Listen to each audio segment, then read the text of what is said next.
A Sul-Americana também teve a sua última rodada nessa semana, brasileiros classificados, brasileiros eliminados e vamos falar um pouco sobre essa competição.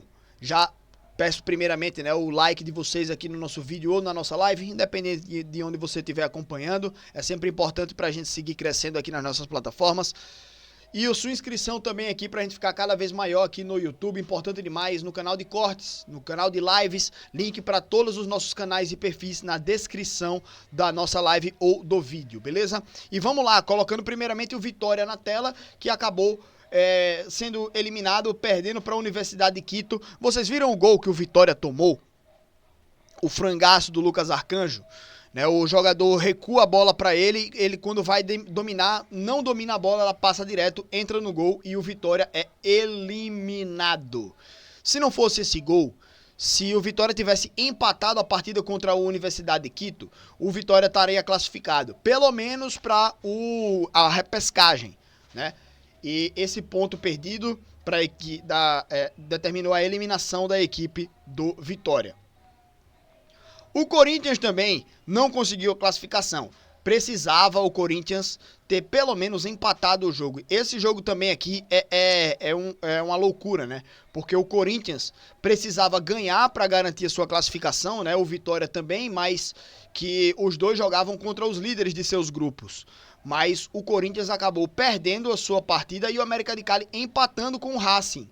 Aí aqui no caso do Vitória, o Cerro Largo ganhou o jogo, né? E aí ultrapassou o Vitória no número de pontos. O Corinthians, se tivesse empatado o seu jogo, teria ficado à frente do América de Cali também. O Corinthians precisou de um ponto só, né? E aí acabou perdendo essa classificação. Ao contrário da equipe do Fortaleza, que precisava de um empate, né, para garantir a classificação, tomou o gol nos acréscimos e mesmo assim o resultado do outro jogo ajudou.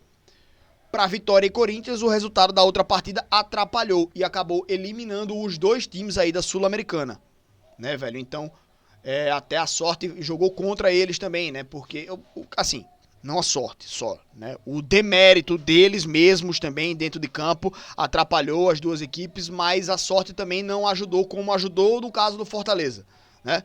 Mas, enfim. O time do Grêmio vencendo aqui o Sportivo Luquenho e o Godoy Cruz empatando com o Atlético Grau, mas no saldo de gols ficando à frente da equipe do Grêmio. Então o Grêmio vai jogar aí pelo menos a repescagem dessa próxima fase, né? O grupo E com o Muxuque Runa, 16 pontos. Grande competição do Muxuque Runa, né? E o Palestino aqui com 9 classificados. O Cruzeiro já estava eliminado na rodada anterior. Na quarta rodada o Cruzeiro já estava eliminado, na verdade, né? O Fluminense aí com seus 13 pontos venceu a equipe do Once Caldas num duelo direto e garantiu a primeira classificação, evitando a necessidade de jogar uma fase de repescagem, né? Joga o Once Caldas para essa fase de repescagem.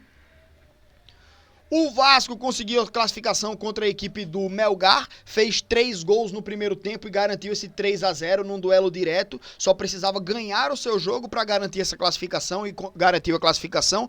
Embora vá jogar a repescagem, o Vasco fez o seu dever de casa, né? Ganhou do Melgar e está classificado. E aí o Lanús passa em primeiro, o Vasco passa em segundo, né? Aí a configuração do grupo. No grupo H, o Atlético Mineiro empatou com o Cienciano e era o que eu tinha falado que precisava, né? O Atlético precisava de um pontinho para garantir matematicamente essa classificação, já que o Caracas só alcançava 8 pontos e o Iquique só alcançava 7. O Iquique já estava eliminado, porque o Atlético já tinha 8 pontos, né? Então, com a vitória do Caracas, viria para 8 pontos. Era a mesma pontuação do Atlético Mineiro, só que o saldo do Caracas muito ruim, né? Então, precisaria ter tirado vários gols de saldo aqui, o que não aconteceu. Então, mesmo que o Atlético tivesse perdido, estaria classificado em segundo. Mas, se o Atlético tivesse buscado a vitória nesse jogo aqui, teria ultrapassado o próprio Cienciano e terminaria em primeiro. Não conseguiu, empatou, está classificado, mas precisa jogar a repescagem. É um mata-mata a mais. E essa aí é a configuração também aqui dos grupos da Sul-Americana, que já tem a sua próxima fase definida, né?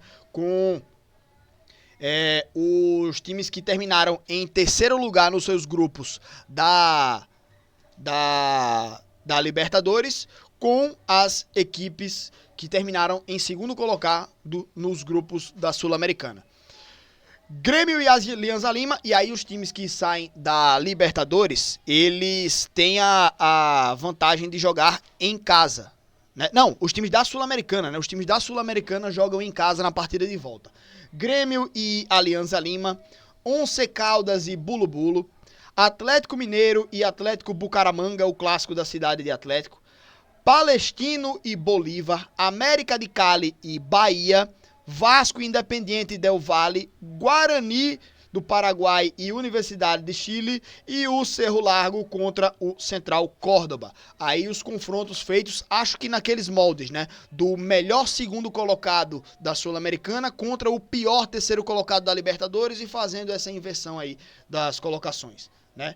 Então tá aí já definido pelo menos a repescagem da Sul-Americana.